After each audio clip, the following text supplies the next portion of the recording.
Drinking buddies, we already figured out what the best whiskey of 2023 was, but we need to narrow down the categories, specifically bourbon. What's the best bourbon of 2023? Let's go. I'm your drinking buddy. All right, drinking buddies. So as you guys know, I did a whole tournament to figure out what the best whiskey of the year was. And in that last round, we ended up with 3 bourbons in the last round. 13th Colony Double Oaked, New Riff Silver Grove, and Jack 12. Jack 12. And then the next closest one in that range was the Maker Cellar Aged Stagg 23A and Russell's 13 Batch 5. I chose to do this one because it actually defeated some of those whiskeys in other flights earlier in the year. And lastly, I learned that I need the dark blends because of how dark the 13th Colony Double Oaked is. So obviously I know this is not the 13th Colony Double Oaked, but it helps, trust me. Last thing we learned in the tournament was that BTAC is really freaking good. And right after I finished filming the entire tournament, I lucked into this glorious bottle of George T. Stagg. And, well, I can't not include that on my list of my top 5 bourbons of the year. That would just be dumb. So we have to include that. That's why I'm pretty much doing this entire episode. We need to figure out if George T. Stagg 2023 is the best bourbon of the year, or if it's one of these other guys that I've already hyped all year long. So let's go.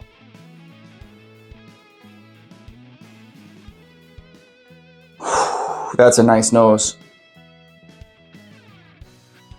This one is a little bit bright, a little citrusy. Little oak coming through. A little creamy here. A little fruit coming through.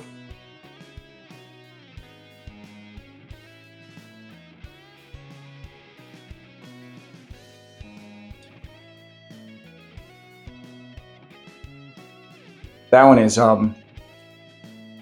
that's cherry, that's oak, that is brown sugar. A little bit of a tannic thing, but not overdone. I'm just realizing right now that there are 4 bottles up here. Actually, holy crap, every single one of these guys has cherry. I like cherry. Gee, I wonder why these are my favorite 5 whiskeys, bourbons of the year. All 5 of these bottles have cherry to me.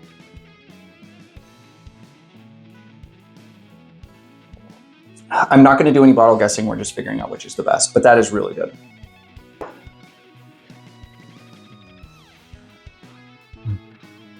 Now this is a more dank nose than the first one. This is more dark flavors, dark cherry and like wet basement, brown, dark brown sugar like molassesy, old books, leather shoes, those type of vibes.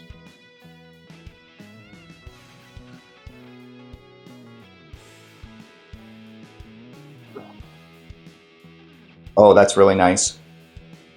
That is, I remember there being an absolute cherry bomb in the last round that I did, and I believe this is that cherry bomb. This is really just a lot of medicinal cherry. There's a lot of oak here. There is a lot of bourbon vanilla, and then something that I would describe like herbal tea, like a chamomile thing. A little bit slight herbal thing that's subtle and underneath. That's really tasty. That's really tasty. Very medicinal cherry. That's like the quintessential medicinal cherry bottle. What do I got here, man? 3 whiskeys, 3 bourbons, 3 completely different noses. This is very desserty. This is like creme brulee, brown sugar, and sweet tea on the nose here.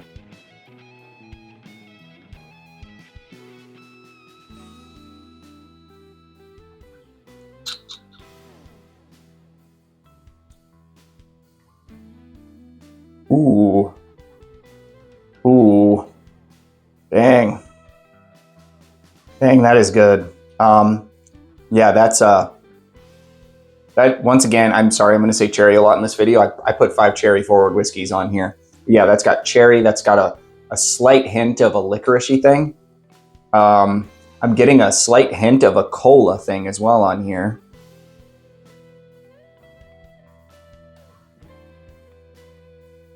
Honey.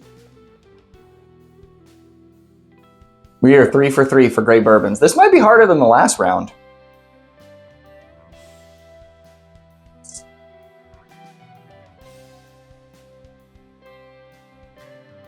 Oh, sorry. I guess I should give some nosy notes. This is like the nose that's giving me the least.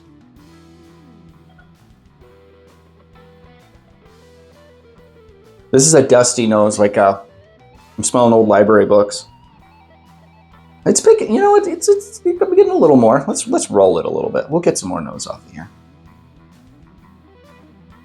So dusty books, cigar box.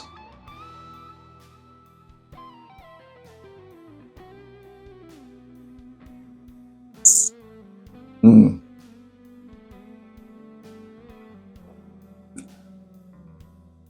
That one is really sweet on the palate, front of the palate forward, burnt, tingling the tip of my tongue. But then it just kind of coats the whole palate in like a mouth drying oak quality. That one's really tannic, but it's so funny because the initial palate is very sweet and syrupy. That's a wild ride. That's a great whiskey. That's a great whiskey.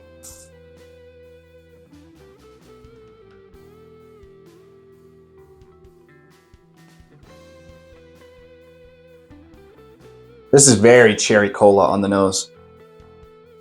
Man, this is like cherry Coke on steroids on the nose.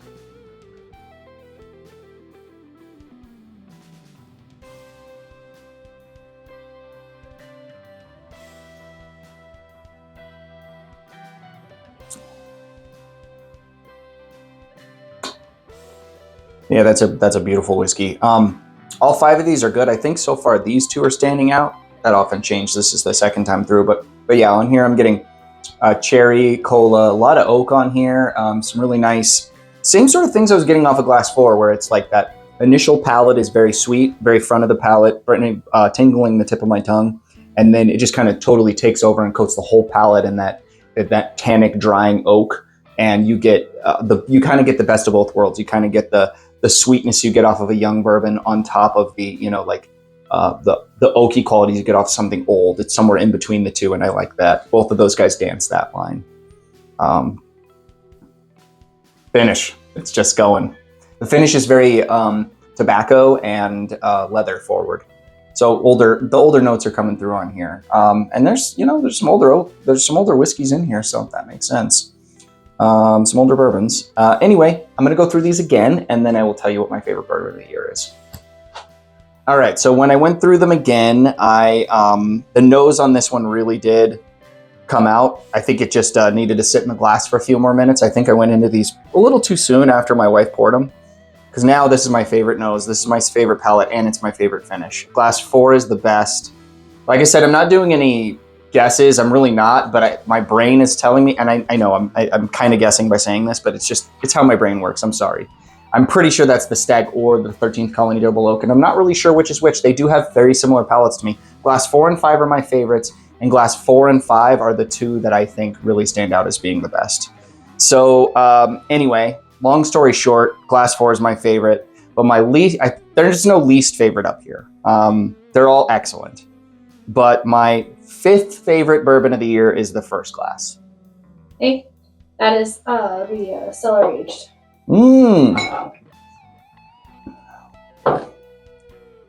My 4th favorite whiskey of the year was Glass 3. That's the Silver Grove. My 3rd favorite whiskey of the bourbon of the year is the Glass 2. Jack 12. So it's kind of funny. That kind of is the same thing that turned out in the initial tournament, where Jack was ahead of the Silver Grove, but both were behind 13th Colony. So now the question is, which of these is the 13th Colony? 13th Colony was glass number... My 2nd favorite was... 5. Yep, glass number 5 was 13th Colony. Okay.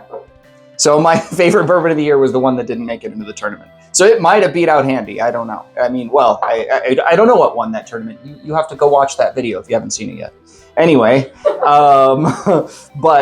yeah, so I guess I should put these in actual order. That was kind of silly how I did that. So it was George T. Stagg was my favorite, followed by 13th Colony, followed by Jack 12, and then Maker's Cellar Aged ended up coming in 5th. So that's kind of cool because it justified my last tournament because these 3 whiskeys did beat the Makers. I still say, guys, I believe this is still available, and this is probably the easiest bottle up here to get if you live in that area or you're able to get New Riff. Meanwhile, these other ones up here are really challenging to get, cost a lot of money. This is like a $60 bottle. So anyway, drinking buddies, the best bourbon of the year was George T. Stagg. Who's surprised? Who's shocked? Tell me in the comments who was shocked. Thank you so much for watching. I really appreciate all of you. And make sure to hit the like button before you leave. If you're not a subscriber, please subscribe to the channel. And tell me what your favorite bourbon of 2023 was in the comments. Cheers. See you next time.